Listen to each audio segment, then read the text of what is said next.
this is just absurd.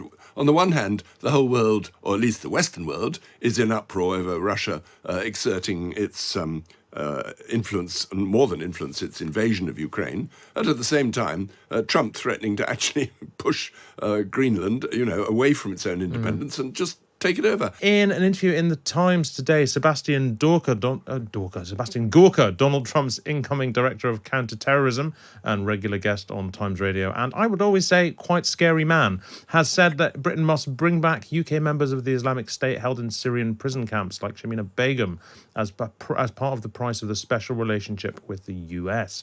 America has been very keen for a while that people should do this. Of course, Britain does not want to bring back these people, at least many people in Britain don't. Manveen, I've written in the past about what I think is the moral imperative of bringing Shamina Begum home. I did not expect support from Sebastian Gorka, and yet it appears I have it. There's a surprise. I know. I mean, what I find really amusing about this is that so many Trump supporters in Britain on the political spectrum and even in the media will really struggle with this one, because they're exactly the people who were shouting not to let Shamima Begum back. They wanted her stripped of her citizenship. They never wanted her to return to the country. And I think this is going to be quite difficult for them. So I'm finding that quite amusing. I personally think, as you wrote, that of course there's a moral imperative to bring these people back. They are our problem. It's very bizarre that we've outsourced the fixing of the problem to the Kurds, who have enough on their plate. Those the refugee camps where they're being held are huge and very difficult to control. They take up an awful lot of Kurdish sort of security effort, and that there have been people escaping because they're so big and unwieldy. There's also sort of a danger there of re-radicalization. So, for example, with Shamima Begum, we sort of saw her suddenly becoming much more Western again, and people deciding that they were done with ISIS.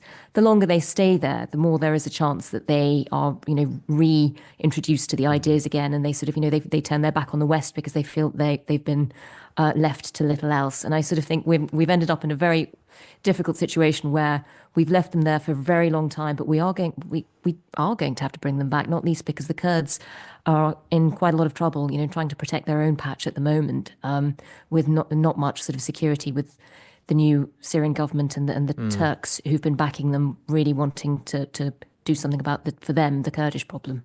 Michael, this is about more than just ISIS and Syria. This is basically an incoming US administration that is really throwing its weight around and does want the rest of the world to do exactly what it tells it to, up to and including handing over Panama and Greenland. This is quite sort of new diplomatic territory, isn't it? It's extraordinary. It's sort of big power bullying in a way that we've never seen before, certainly not from America and certainly not of its European allies. I do, incidentally, agree with you, indeed, and everybody about this, that we cannot deprive our citizens of their citizenship. It's our responsibility. We have to bring them home, put them on trial or whatever. So on that particular point, I think the incoming administration, if that is going to be the official policy, is right. But on the other points, it's absolutely ridiculous. What are they thinking about? We need Greenland. We're going to take it by force. Effectively, he said we don't rule out military action. This is just absurd. On the one hand, the whole world, or at least the Western world, is in uproar over Russia exerting its influence, and more than influence, its invasion of Ukraine. And at the same time, Trump threatening to actually push Greenland, away from its own independence and just take it over. And same with the Panama Canal. It belongs to Panama. There was a treaty properly signed by Jimmy Carter some years ago, and that's it. And this bullying of allies, and in particular using mouthpieces such as Elon Musk to do some bullying of his own, even if not officially sanctioned, it's just unprecedented, and Western Europe's got to get tough and face up to it. Michael, given that you've been writing for The Times since 1892, for you to say it's unprecedented, that's really going something. Yes, I think it is. Well, certainly by America. I wasn't quite there at the end of the Second World War. Well, I was, but I wasn't writing. What a shame. I bet you'd have written most excellently as well. Many of the papers today, the definition of Islamophobia adopted by the Labour Party since 2018, put grooming gangs in inverted commas and suggested that using that term in relation to Muslims was racist. The wording is part of a report by an all-party parliamentary group, an APPG of MPs co-chaired by Wes Streeting, who is, of course, now the Health Secretary. And it includes a warning that Asian grooming gangs, that's their words, were a modern iteration of, again their words, age-old stereotypes and tropes about Islam. Well, David Lammy, the Foreign Secretary, was asked about this on Times Radio this morning. He was asked whether that was still Labour's definition of Islamophobia. The starting point on any definition is the definition that the government comes to on Islamophobia, and that process is ongoing. The definition I think you refer to is a definition that was put together by an all-party group that looked at this. It was adopted, yes, by the Labour Party, but it was also adopted by Conservatives in Scotland and by the Liberal Democrats. The bottom line is, in all of this discussion on grooming, it's heinous, it's horrendous what has happened. We've got to get on and implement Jay's recommendations. Manveen, look, we've been talking about this a lot. These are grooming gangs. They are made up almost exclusively of Muslim men. Is it nonetheless wrong to talk about them as Muslim grooming gangs? I mean, I don't think anyone is actually referring to them as Muslim grooming gangs in particular, but I think it's mad. This idea. I mean, I think Labour have been putting grooming gangs in quotation marks effectively, as if it's sort of so-called grooming gangs. You've got to look at how they're operating. It's entirely fact-based. We have so many cases over time and across the country where you've had groups of men from within a particular sort of subsection of the British Pakistani community who have been working as a grooming gang. And I think, it's if it works as a grooming gang, if it looks like a grooming gang, you call it a grooming gang. It's completely mad to try and redefine it because of tropes. I think there is a danger that we start to use grooming gang interchangeably, as if it only ever applies to this. Some of the coverage and some of sort of Elon Musk's tweets would make you think that the only grooming gangs in this country come from within those communities, which just isn't true. I'd slightly worry. I mean, I actually did a lot of work on this when Rotherham happened. I went and did 2 documentaries up there. So, I'm very aware that this is a huge problem, and it's something we've got to look at seriously. But you also have to look at the context, which is, if you look at the statistics, most abuse in this country still happens in the home. The second biggest seems to be sort of amongst peers. So, children being abused by other children effectively. Sometimes that too within the home. So there's just, I'm worried that with all the coverage, we're slightly distorting that picture and forgetting that there are lots of, I once spoke to somebody at GCHQ who said the bulk of their work a couple of years ago was looking at online grooming gangs, which are a very different part of the demographic. So I sort of think, let's not sort of always assume all grooming gangs are from within those communities, but it would be mad not to use the term grooming gangs to describe exactly what has been happening. Michael Binyon, the fact that this is discussed in the context of race at all, you can understand why, because this is a readily identifiable characteristic shared by almost sort of universally by members of these grooming gangs, that they are from people of British Pakistani heritage, and generally a bit narrower than that as well. But we do not normally talk about sexual crimes in terms of race, or at least we don't do that when the perpetrators are white. Is it a problem? Well, it is a problem in a way, because if the phrase grooming gangs is currently used again and again to refer to those people of Pakistani heritage who are involved in these gangs, then there is an assumption it's like equating all Muslims with terrorism or something like that. It's absolutely wrong. It's not wrong to say certain grooming gangs in certain towns were made up of people largely, but not entirely, of Pakistani origin. That is a fact. But equally, the association of one with the other is absolutely wrong and should never be made. And it's absurd to try to cover it up by putting in quote, inverted commas around grooming gangs. Say it as it is, but don't say it in sort of blanket way. Equally, don't talk about Asian grooming gangs. That's even more confusing because, I mean, people of Hindu or Sikh origin say, well, we're not associated in any way with all this.